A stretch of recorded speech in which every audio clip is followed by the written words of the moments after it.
11장으로 갑니다. 거기에 보면 우리가 노아의 세 아들 셈, 함, 야벳의 족속에 대해서 지난 시간에 말씀드리면서 10장 2절에 보면 야벳, 그 야벳은 야벳, 그 다음에 함, 셈 있는데 거기 우리가 이제 성경을 볼 때 신속하게 복용하기 위해서 지금 알려드리는 거예요. 2절에 보면 야벳 족속이 나와요. 야벳의 두 아들은 고멜과 마국과 쭉 나가는데 여기가 14족속입니다. 14족속. 족속이에요. 족속이란 말은 하나의 부족, 14부족이 되었다. 함의 아들들은 6절에 가보면 함의 아들들은 구스와 미스라임과 북과 가나안 그래가지고 여기도 하나의 족속, 부족을 이루죠. 여기는 30족속입니다. 30족속.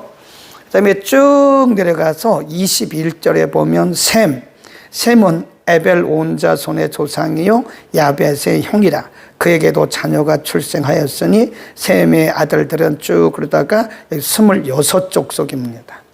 26족속. 이 족속이라는 말은요, 부족이에요, 부족. 이때로부터 홍수가 끝나고 나서 이제 인류가 이렇게 번식되기 시작하잖아요. 쭉쭉 퍼져나가기 시작하잖아요. 그래서 야벳, 함, 셈의 족속들이 서서히 퍼져나가기 시작했다. 그리고 지난주에 우리 공부했던 25절에 보면 에벨은 셈의 아들이죠. 에벨은 두 아들을 낳고 하나의 이름을 벨렉이라 하였으니 그때 세상이 나뉘었으며 벨렉의 아우의 이름은 욕단. 그때 세상이 나뉘었다 그 말은 세상이 이렇게 아시아, 아프리카 이렇게 또 오세아니아, 유럽 이런 식으로 세상이 나뉘어 지금과 같은 그런 형태는 아니겠지만 이렇게 한 덩어리였던 것이 이렇게 나눠지기 시작했다는 것을 말씀드렸고요. 32절로 갑니다. 32절. 이들은 노아 자손의 족속들이요 그 세계와 나라대로 홍수 후에 이들에게서 땅에 열국 백성이 나뉘었더라. 11장으로 갑니다. 온 땅의 구음. 이 구음이란 말은 이 단어라든지 그리고 발음까지도 얘기하는 거예요. 구음이 하나요, 발음이 하나요, 언어, 단어입니다. 단어가 하나였더라 그랬습니다. 구음, 이 pronunciation, 구음, 발음, 그 다음에 언어, 단어 하나예요. 우리나라는 단일 언어잖아요. 그렇죠. 그래서 우리가 뭐 북쪽 그러면 다 알아들어요. 북. 입만 보고도 알아요. 북. 예. 남. 귀가 잘 안 들린 분들은 입 모양 보고 알잖아요. 남. 이렇게. 예. 그때는 이거 하나였어요. 이 pronunciation. 이 발음도 하나, 언어의 뜻도 하나였다는 거죠. 우리나라처럼. 그런데 이제 그 이후에 어떤 일이 있었나, 거기를 한번 보세요. 2절. 이에. 바로 그때 그들이 동방으로 옮기다가 신할 평지를 만나 거기고 하고 서로 말하되 자 벽돌을 만들어 견고히 굽자 하고 이에 벽돌로 돌을 대신하여 역청으로 진흙을 대신하고 4절 줄 보세요. 또 말하되 자 성과 대를 쌓아 대 꼭대기를 하늘에까지 닿게 하여 우리 이름을 내고 온 지면에 흩어짐을 면하자. 여기서 이제 하나님의 말씀과 정면 충돌을 하는 거죠. 자, 9장으로 다시 한번 갑니다. 9장 1절에 홍수 후에 하나님께서 노아에게 뭐라고 말씀하셨냐면 9장 1절입니다. 하나님이 노아와 그 아들들에게 복을 주시며 그들에게 이르시되 생육하고 번성하여 땅에 충만하라 그랬습니다. 땅에 충만하라. 예, 생육하고 번성하여 땅에 널리 퍼져라 그런 말씀이죠. 그런데 다시 갑니다. 11장 4절 성과 대를 쌓아 꼭대기를 하늘에 닿게 하여 우리 이름을 내고 온 지면에 흩어짐을 면하자. 여기서부터 이제 문제가 발생한 거죠.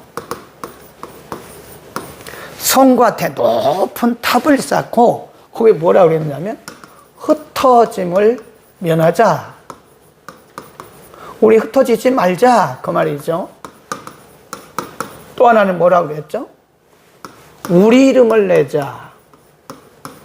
지금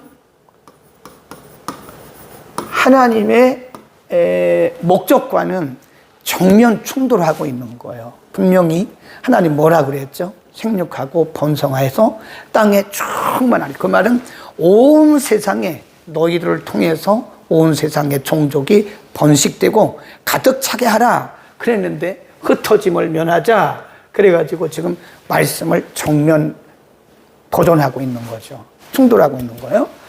이름을 내자. 이게 이름을 내자. 하나님께서 세상을 창조하신 것은 하나님이 영광을 받으셔야 하는 거예요. 하나님이 영광을 받으시려고 세상을 창조하셨고 홍수 이전의 사람들이 하나님을 떠나고 하나님 말씀 떠나고 하나님 뜻 떠나고 자기들 마음대로 하니까 하나님이 후회하셨잖아요. 한탄하셨잖아요. 그리고 세상을 싹 멸하시고 지금 재창조하신 거예요. 재창조하신 것은 하나님의 목적이 있는 거예요. 처음에 세상을 만드실 때처럼 하나님의 형상대로 만드신 후에 하나님의 영광을 드러내고 하나님을 예배하고 그래야 되는데 말하기를 우리 이름을 내자. 우리 흩어짐을 면하자. 하나님의 뜻과 정면 충돌하고 있는 거다 하는 거죠. 자, 그래서 5절 보세요. 여호와께서 인생들에 쌓는 성과 대를 보시려고 강림하셨더라. 여호와께서 가라사 이 무리가 한 족속이요 언어도 하나이므로 이같이 시작하였으니 이후로는 그 경영 계획 그 말이에요. 그 계획하는 일을 금지할 수 없으리라. 자, 우리가 내려가서 거기서 그들의 언어를 혼잡케 하자. 하나님이 뭐도 하나 했었어요? 발음도 하나, 단어의 뜻도 하나. 그러니까 하나님의 축복이거든요. 근데 이렇게 엉뚱한 일을 하는 거예요. 하나님의 축복이 지금 뭐 된 거죠? 오용된 거죠. 하나님의 축복이 오용되면 그때부터 하나님이 이걸 흩어버리세요. 잘 생각하셔야 돼요. 하나님이 우리에게 건강 주신 거, 물질 주신 거, 지혜 주시고 지식 주시고 우리에게 믿음 주시고 우리에게 어떤 직분 주시고 사명 주신 것은 우리 이름 내라고 그런 게 절대로 아닙니다. 네. 하나님 영광 받으시려고 그러는 거예요. 하나님이 우리에게 축복을 주실 때는 하나님의 분명한 목적이 있어요. 꼭 기억하셔야 돼요. 내가 잘해서 그런 거 아니라니까요. 우리는 가끔 하나님의 축복에 대한 오해를 해요. 내가 기도 많이 해서 그렇다. 그럴 수도 있지만 아니에요. 아무리 기도 많이 해도 하나님이 축복 안 주시면 안 되는 거예요. 그러니까 우리 의가 아니에요. 하나님의 목적과 하나님의 의도가 있어서 복을 주신 거예요. 근데 많은 경우에 사람들이 하나님의 축복을 오용한다는 거예요. 오용해요. 이 시대 사람들처럼 흩어짐을 면하자. 우리 이름을 내자. 그러니까 하나님이 한탄을 하시는 겁니다. 한탄을. 거기 보세요. 그들을 7절 서로 알아듣지 못하게 하자 하시고 여호와께서 거기서 그들을 온 지면에 흩으신 고로 그들이 성 쌓기를 그쳤더라. 할 수가 없죠. 말이 안 통하는데 이제 단어가 각각 다르고 발음도 각각 다른데 어떻게 소통이 됩니까? 안 되는 거죠. 그러니까 할 수가 없는 거죠. 그래서 9절 그러므로 그 이름을 바벨, 이 바벨이라는 말은 혼잡이란 뜻이에요. 혼잡. 바벨이라 하였으니 이는 여호와께서 거기서 온 땅의 언어를 혼잡게 하셨습니다. 여호와께서 거기서 그들을 온 지면에 흩으셨더라 그랬어요. 꼭 기억하세요. 흩으셨더라. 그다 줄 그으세요. 하나님께서 우리에게 주신 축복이 분명히 의도와 하나님의 목적이 있는데 그것이 오용이 될 때는 흩으세요. 흩으세요. 꼭 기억하셔야 돼요. 여러분이 내가 왜 이렇게 물질적인 어려움이 있지? 내가 분명히 물질이 많았었는데 이게 왜 다 새나가지?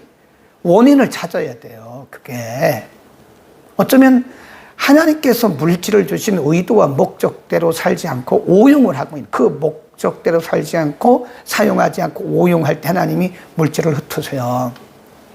하나님이 우리에게 지혜와 지식과 그리고 명철, 은사를 주셨다고요. 그 하나님의 영광을 위해서 주신 거죠. 우리 영광 받으라고 그런 게 아닙니다. 그런데 우리가 그 은사, 하나님의 주신 지혜, 총명, 지식 이런 것들을 오용해서 엉뚱한 거 해요. 복음 전하라고 주신 것이고, 예, 사람들에게 한 영혼이라가 살리는 데 사용하라고 주신 것이고, 하나님의 이름을 드러내라고 주신 것인데 나 잘 먹고 잘 사는 데만 하고 하나님을 외면한다. 그러면 하나님 흩으세요. 흩으신다고요. 반드시 기억해야 돼요. 현대판 바벨탑을 참 많이 쌉니다. 네. 우리가 개인적으로도 현대판 바벨탑을 많이 쌓아요.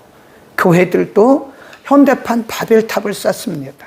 교회가 크게 부흥된 것은 그 담임 목사가 설교를 잘해서 그런 거예요. 설교를 잘하면 얼마나 잘하겠습니까? 제가 보니까요, 별반 차이 없어요. 네, 그 교회 운영을 잘하면 얼마나 잘하겠습니까? 그것도 별반 차이 없더라고, 제가 보니까. 하나님의 은혜예요.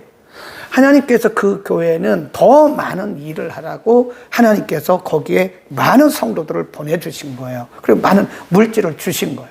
근데 그거 가지고 영혼 구원하는데, 선교하는데, 전도하는데 잘 사용하는 교회들이 많아요. 근데 그 교회는 하나님 기뻐하시고 자꾸 더 주신다고요. 근데 어떤 교회는 자꾸 자기 아성을 쌓는 거예요. 자기의 바벨탑을 쌓는 거예요. 그러면 하나님이 점점 흩으시는 거예요. 꼭 기억하셔야 됩니다. 자, 넘어갑니다. 그래서 이 바벨이라고 하는 뜻은 혼잡 또는 이게 흩으신다. 그래서 축복을 오용했기 때문에 하나님의 의도와 목적을 벗어났기 때문에 흩으신 거다. 꼭 기억하시기 바랍니다. 그 다음 10절 셈의 후손에는 이러하니라 쭉 내려가고, 지금 여기 보면요, 이 다른 예를 들어서 함이나 야벳이나 이런 족속들에 대해서는 아까는 다 얘기했는데 지금은 셈 한 족속만 얘기를 하고 있는 거예요. 그래서 거기서 누가 나왔느냐? 10절 보세요. 셈의 후에는 이러하니라 아르박삭, 12절 셀라, 14절 에벨, 16절 벨렉, 18절 루, 20절 수룩, 22절 나홀, 24절 데라.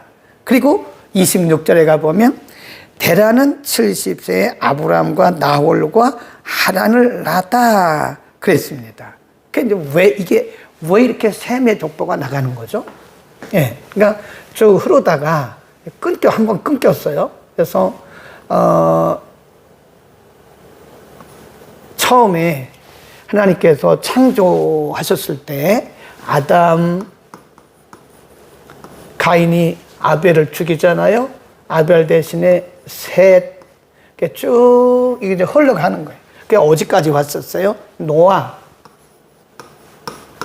쭉 가다가 이제 여기 이제 셈도 있고 함도 있는데, 거기 야벳도 있는데, 셈의 후손을 통해서 이렇게 데라, 그리고 아브라함 이렇게 나가는 거예요.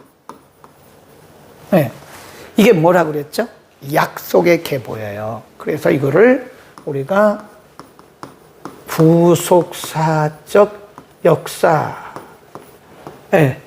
이게 약속의, 그러니까 구원받은 자, 오늘날로 말하면 구원받은 자들의 계보, 약속의 자녀의 계보다. 그러니까 성경에는 이게 끝까지 흘러가요, 이게.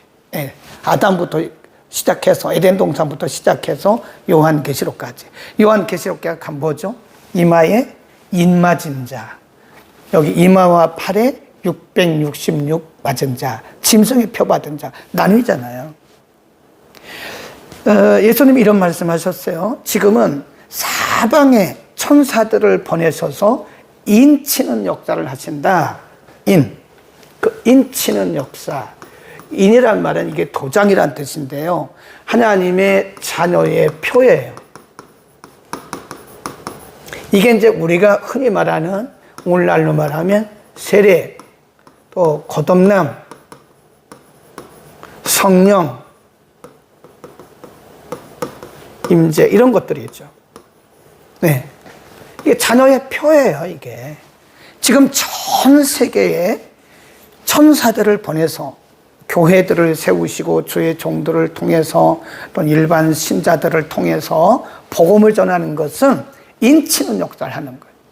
그래서 우리가 복음을 전하면요, 복음을 받아들이는 사람들이 있어요. 영접하는 사람들이 있어요. 그게 바로 인치는 역사예요. 우리가 치는 게 아니죠. 우리는 복음을 전하고 인치는 것은 성령께서 인치는 역사를 지금 하고 있는 것이다. 그래서 지금 우리는 굉장히 중요한 시대를 살고 있는 거예요. 아멘.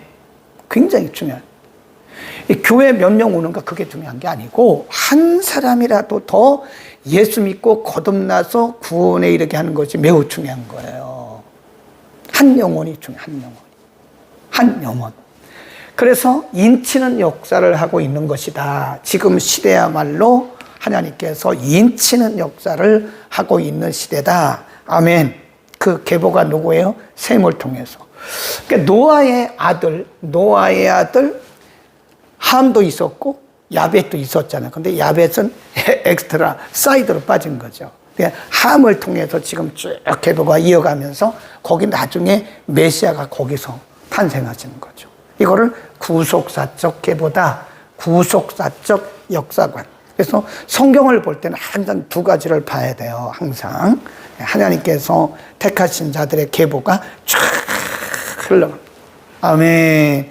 그 일을 지금 하나님께서 하시는데 굉장히 중요한 얘기를 하나 하고 이제 12장으로 넘어갑니다. 이제 1장부터 11장까지는 이렇게 해서 창조부터 시작해가지고 바벨탑까지 그리고 아브람까지 아브람의 계보 시작이 딱 되고 이제 여기 사건 중심이 끝나요. 그리고 12장에 가면 아브람, 이삭, 야곱, 요셉까지 4명의 족장 이야기가 나와요. 12장부터 50장까지는 인물 중심이라 그랬죠. 예. 제가 어디서 봤는데, 책에서 봤는데 정말 멋있는 책이 있어서 한 문구가 있어서 이거를 스티커로 만들어서 다 나눠드릴까 하는 생각을 합니다. 아마 그쪽에 물어보고 해야 될 거예요. 뭐 스티커 만드는 거는 또 그 저작권이 있는지 모르겠는데 그 문구는 참 멋있게 만들었어요. 한 영혼이 열방이다. 그랬었더라고요. 한 영혼이 열방이다.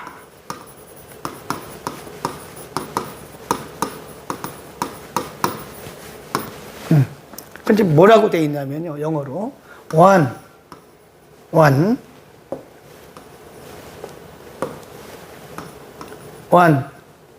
can change many. 간단한 영어죠. 한 사람이 많은 사람들을 변화시킬 수 있다. 그래서 한 영혼이 열방이라는 거예요. 우리가 한 사람만 제대로 가르쳐 놓으면요. 한 사람만 제자화해 놓으면요. 이 사람이 많은 사람을 변화시켜요. 여러분, 모든 사람이 다 제자가 되지는 않아요. 될 수도 없습니다. 보세요. 예수님도 그 많은 사람들 따라다녔잖아요. 2만 명, 3만 명씩 예수님 따라다녔잖아요. 열광을 했잖아요. 그런데 예수님은 딱 12명만 뽑았어요. 물론 나중에 70명 문도가 또 있긴 했지만 그 많은 사람이 모두가 다 제자는 아니었어요. 병고침을 받고 귀신 나갔고 예수를 믿긴 했지만 모든 사람이 다 제자가 된 건 아니고 모든 사람을 제자로 부른 것도 아니에요. 또 모든 사람이 가서 영향력을 미친 것도 아니에요. 한 사람의 제자. 정말 복음이 있는 정말 예수 그리스도를 인격적으로 맞는 한 사람의 제자만 만들어도 이 사람이 많은 사람들을 변화시킬 수 있는 거예요. 그러니까 한 사람이 한 영혼이 열방이다.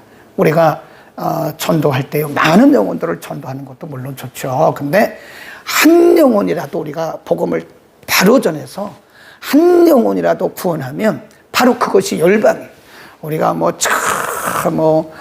중앙아시아, 동남아시아, 서아시아, 무슨 아프리카 또는 오세아니아 막 이런 데 가는 것만이 그게 거기 있는 영혼들만이 열방이 아니라 내 주변에 어쩌면 내 남편이 열방일 수, 미전도 종족이라니까 내 남편이 내 남편이 열방이고 미전도 종족이에요.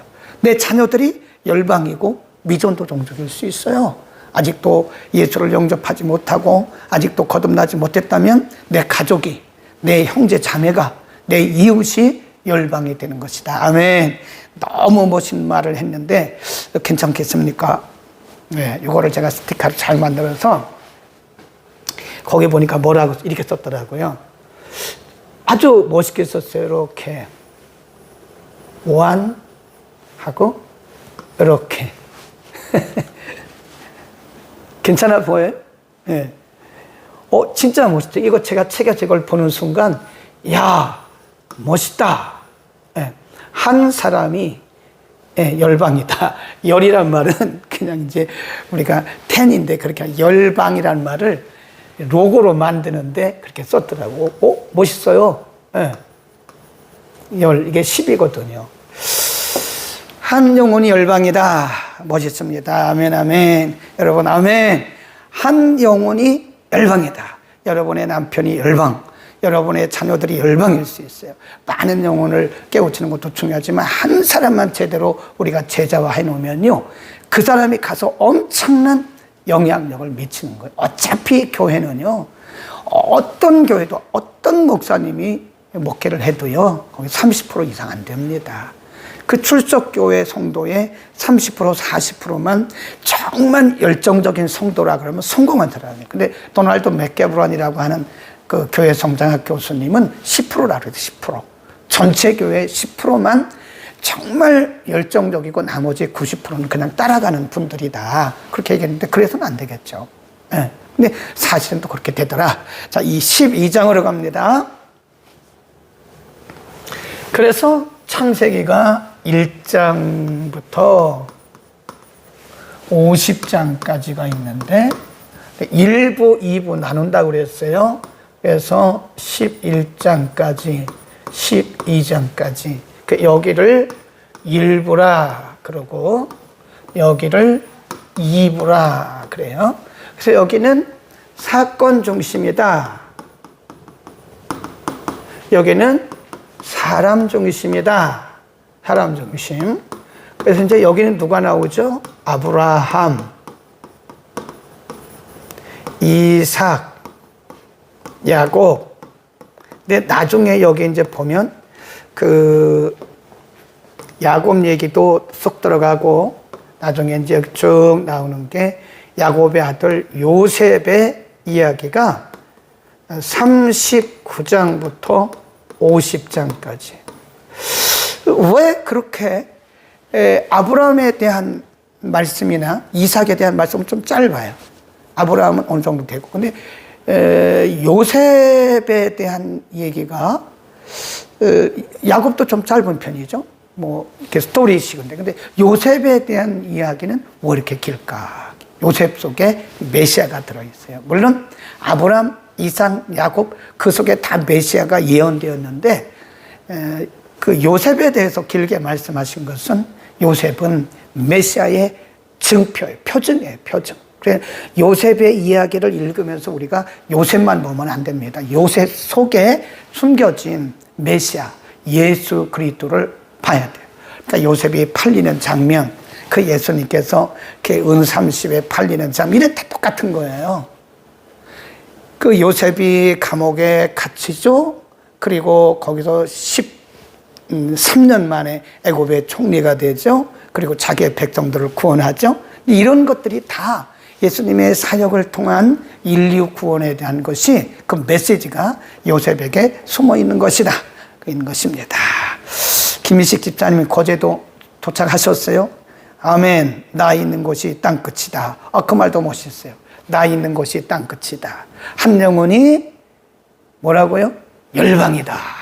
아멘. 오늘 아주 명언들이 많이 나왔어요. 자, 12장으로 갑니다. 자, 12장에 딱 들어가면요, 하나님의 또 다른 이야기가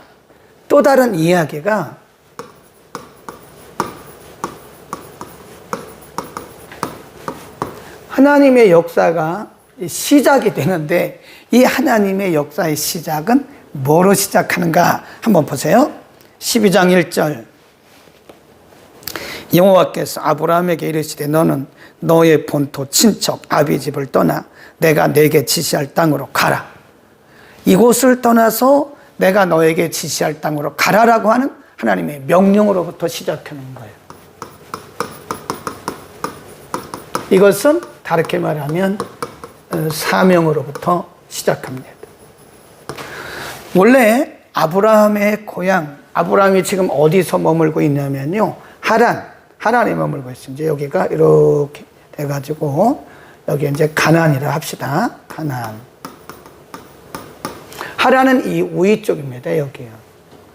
근데 원래 아브라함의 아버지 이 데라의 고향은 거기가 아닙니다. 우르입니다. 우르. 갈대아 우르. 갈대아는 바벨론 지역이에요. 우르라고 하는 지역이에요. 여기 살아요. 그러니까 아브라함의 아버지의 직업이 뭔지 아세요? 우상 만들어 파는 사람이었어요. 갈대아 우르에서. 근데 이들이 이쪽으로 이렇게 집단 이주를 한 거죠. 하란으로. 거기 있을 때에 하나님께서 명령을 하신 거예요. 너는 너의 본토 친척 아비집을 떠나서 내가 너에게 지시할 장소를 알려주시지 않았어요. 이삭에게도 하나님께서 그 제물을 아브라함에게도 하나님께서 제물을 드리라고 말씀하실 때도 그때도 또 말씀하잖아요. 이삭도 야곱도 하나님께서 보면 어떤 말씀을 이렇게 하실 때는요, 어떤 경우에는 딱 정해 주셔서 딱 지적하실 때도 있지만, 지정하실 때도 있지만, 많은 경우에 하나님께서는 그거를 지정하시지 않고 내가 너에게 지시할 땅으로 가라고 말씀. 그 왜 그럴까요? 거기까지도 순종이라는 거예요. 그것까지도 순종. 그 보세요. 너의 본토 친척 아비집을 떠나 내가 너에게 지시할 땅으로 가라. 명령은 했지만 그 사명은 주셨지만 뭔지 몰라요. 뭔지 모른다고요. 네. 지시할, 앞으로 할 거예요. 앞으로 2절 내가 너로 큰 민족을 이루고 내게 복을 주어 내 이름을 창대케 하리니 너는 복의 근원이 될지라. 이게 목적이에요. 부르신 목적입니다. 네. 이거를 명령이라고 그래요. 명령. 떠나라. 이게 명령입니다. 그 다음에 명령 뒤에 하나님께서 약속과 그리고 축복을 하셨어요. 축복이 뭐냐면 약속이죠. 목적이죠. 2절은 뭡니까? 내가 너로 큰 민족을 이루고 내게 복을 줘. 너는 복의 근원이 될지라. 이건 뭐죠? 축복이죠. 목적이죠. 3절은 뭐죠? 너를 축복하는 자에게는 내가 복을 내리고 너를 저주하는 자에게는 내가 저주하리니 땅의 모든 족속이 너로 인하여 복을 얻을 것이다. 그랬어요. 그러니까 하나님이 우리를 이렇게 어떤 명령하시고 사명을 주실 때는요, 반드시 거기에 하나님의 축복이 있어요. 왜냐하면 우리는 못해요. 우리가 감당할 수 없습니다. 그리고 거기에는 반드시 하나님의 약속이 있어요. 하나님이 내가 너와 함께 한다고 하는 하나님의 임재, 하나님의 동행, 하나님의 역사에 대한 약속이 반드시 있습니다. 그래서 순종은 절대 순종이어야 돼요. 거기 보세요. 4절. 이의 말은 그 후에 그 말입니다. 그래서 아브라함이 여호와의 말씀을 쫓아갔습니다. 거기다 줄 긋읍시다. 여호와의 말씀을 쫓아간 거예요. 아브라함에게 하나님께서 내가 내게 지시할 땅으로 가라라고 명령을 하셨어요. 이게 명령입니다. 명령이고 이게 소명이고 사명입니다. 소명이기도 하고 이거를 사명이라고도 해요. 그리고 말씀하시기를 지시할 땅, 지시를 안 해주셨어요. 그러면 하나님 제가 어디로 가요? 어디로 가란 말이죠?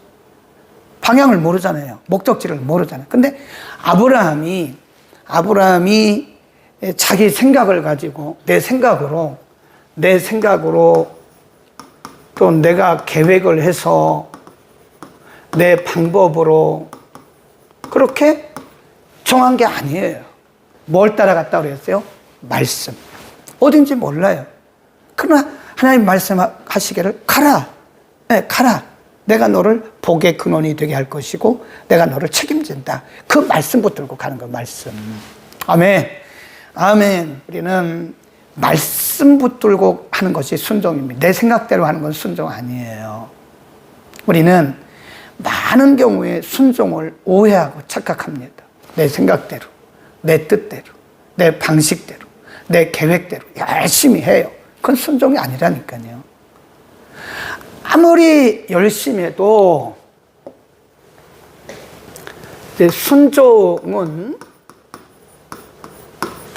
하나님의 말씀과 뜻을 따르는 것입니다. 네, 내 생각. 여기에 이것과 전혀 반대되는 것이 불순종인데, 내 생각, 내 뜻, 내 계획, 내 열심, 이거 내가 한 건 아니에요. 내가 한 건 아닙니다. 우리는 많은 경우에 내가 해요. 내가. 네, 내가 합니다. 그것은 불순종이에요.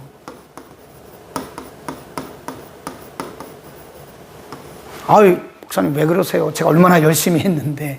그런데 열심히 해도요, 내 생각대로 하는 건 불순종이에요. 그래, 기도해야 돼요. 기도 안 하고 열심 내는 분들이 위험하다고 제가 그랬잖아요. 기도 안 하고 내 생각대로, 내 뜻대로, 내 방식대로, 내 계획대로 막 뭔가 열심히, 그거 위험해요. 그거요. 하나님과 충돌할 수 있는 거예요. 열심히 중요한 게 아니라니까요. 그러니까 진정한 믿음은 이걸 내려놔야 돼요. 나를 내려놔야 돼요.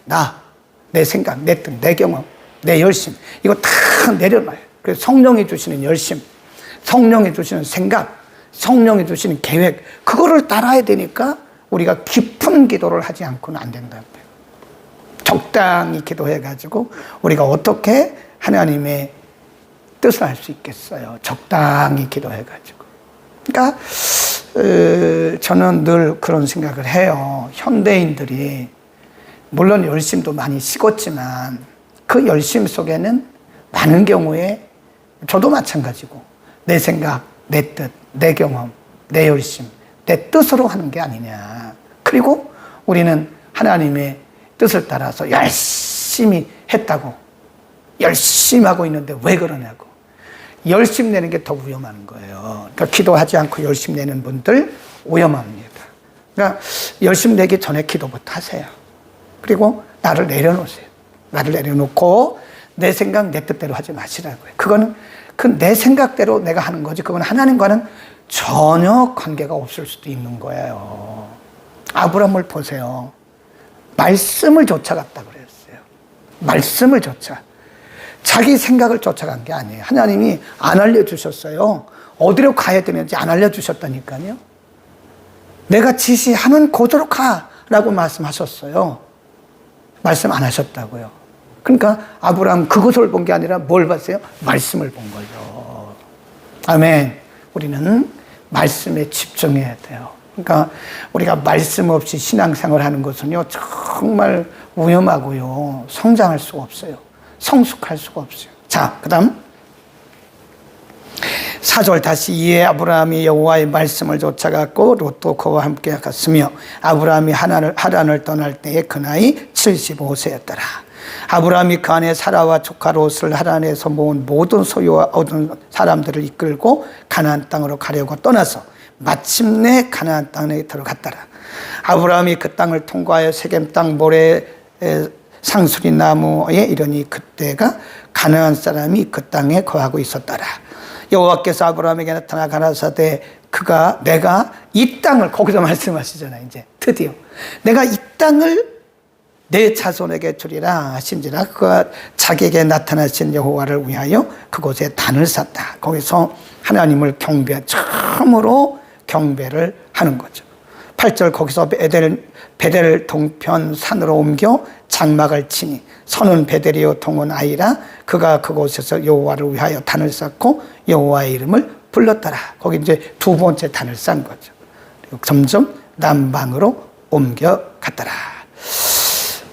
여기까지는 이제 그 아브라함의 절대 순종에 대한 말씀이 나왔고요. 그 다음 10절로 내려가면 아브라함의 또 다른 이면을 볼 수 있어요. 사람이 완벽하지 않다는 것을 보여주는 거죠. 예. 자, 그 다음 봅니다. 10절. 그 땅이 어디죠? 가나안 땅. 아브라함이 거하고는 가나안 땅. 하나님께서 가라고 말씀하신 그 땅. 우리 잘 생각해야 돼요. 하나님이 우리에게 가라고 말씀하셔서 순종하고 갔지만 그곳이 다 완전하지는 않아요. 거기 또 문제가 있을 수 있고 거기 기근도 있을 수 있어요. 하나님이 아브라함에게 가라고 말씀하신 그 가나안 땅에 갔는데 가나안 땅에 기근이 있으니까 거기서 먹고 살 수가 없잖아요. 그러니까 우리가 순종했다고 해서 모든 것이 다 일사천리로 풀리는 것은 아니다. 거기다 써놓으세요. 하나님께서 순종하고 갔지만 우리가 또 감당해야 할 부분들이 있어요. 우리가 그거를 착각하기 때문에 많은 경우에 우리가 많은 갈등을 하게 되고 회의에 빠져요. 내가 순종한 건데, 내가 하나님 앞에 순종하고 한 건데 왜 이런 어려움이 있냐? 하나님 하라고 해서 한 건데 내게 왜 이런 어려움이 있는가? 하나님 말씀하셔서 내가 한 건데 왜 이런 문제가 있는가? 그렇게 우리가 오해할 수 있다니까요. 네. 그래서 우리가 순종하고 말씀대로 산다고 해서 모든 것이 다 일사천리로 되는 것은 아니고 그 과정에서 우리 가운데 어려움이 있을지라도 우리는 끝까지 순종하고 가야 되는 것이다. 순종하고 가나안 땅에 갔지만 거기서 고난을 당하니까 어려운 일을 당하니까 할 수 없이 이제 아브라함이 가족들을 이끌고 애굽으로 가는 거 아닙니까? 네. 예, 기근이 심하였더라. 10일 그가 애굽에 가까이 있을 때에 그 안에 사례도로 말하되 나 알기에 그대는 아리따운 여인이라. 애굽 사람이 그대를 볼 때 그 이르기를 이는 그의 아내라 하고 나는 죽이고 그대는 살리리니 원컨대 그대는 나의 누이라 하라. 그리하면 내가 그대로 인하여 안전하고 내 목숨이 그대로 인하여 보존하겠노라 하니라. 예, 굉장히 비겁하죠. 그렇죠. 하나님께서 분명히 말씀하시기를 너는 축복의 근원이 될 거야.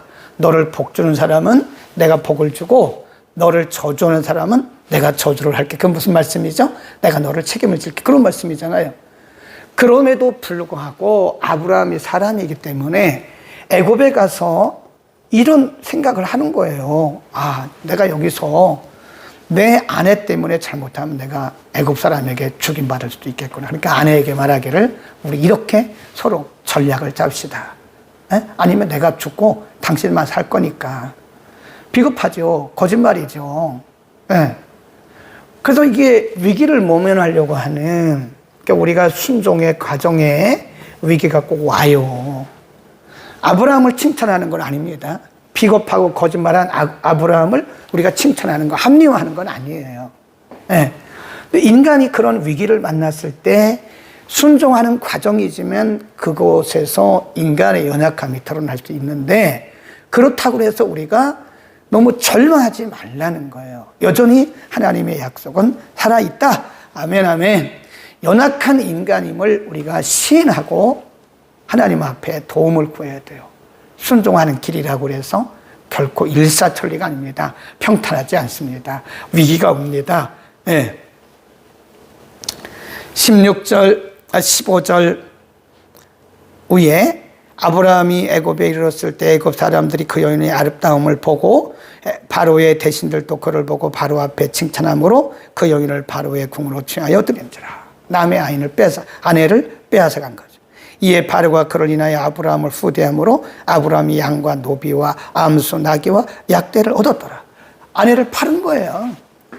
아내를 팔고 거기서 많은 양식도 얻고 약대도 얻고 돈도 받은 거예요. 비겁하죠. 자기 아내를 팔아 넘긴 거 아닙니까? 여기까지면 정말 인생은 참 이게 뭔지 잘 모르죠. 근데 그때 하나님이 개입을 하시는 거예요. 하나님이 약속하셨잖아요. 하나님이 개입을 하시는 거예요. 거기 보세요. 17절 여호와께서 아브라함의 살해의 연고로 아내의 살해의 연고로 바로와 그 집에 큰 재앙을 내리신지라. 바로가 아브라함을 불러서 이르되 네가 어찌하여 나를 이렇게 대접하였느냐? 네가 어찌하여 나를 내 아내라고 그를 내 아내라고 내게 고하지 아니하였느냐?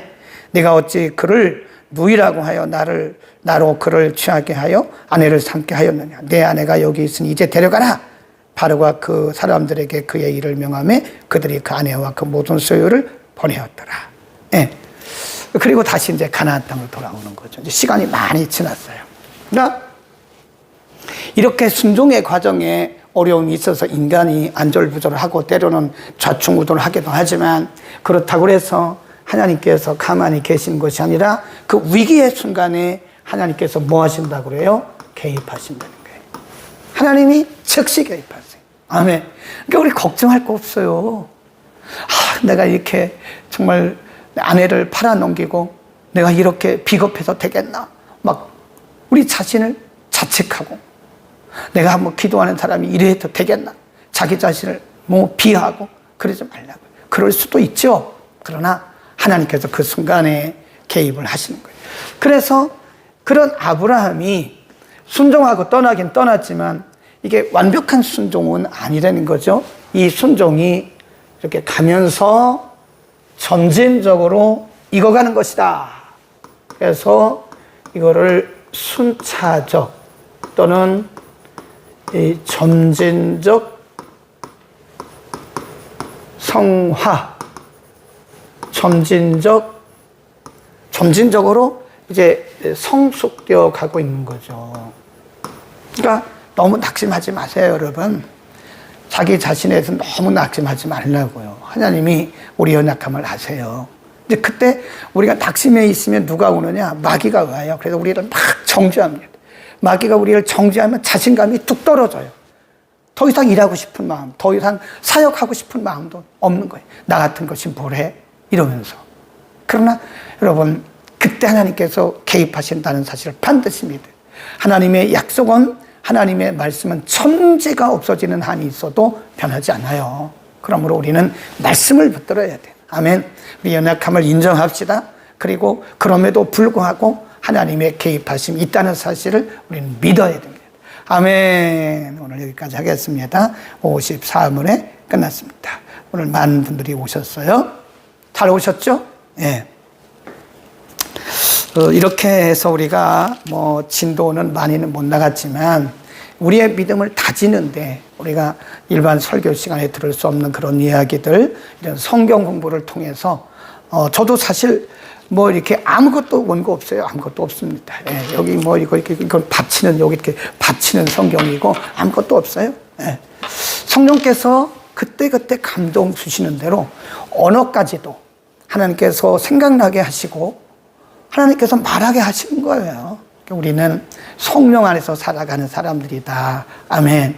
하나님의 말씀 붙듭시다. 말씀이 최고예요. 우리의 경험이 물론 개인적으로 도움은 되지만 그것이 절대적인 건 아니에요. 네, 세상의 지식도 절대적인 게 아닙니다. 하나님의 말씀 붙들고 약속 붙들고 해야 돼. 아멘.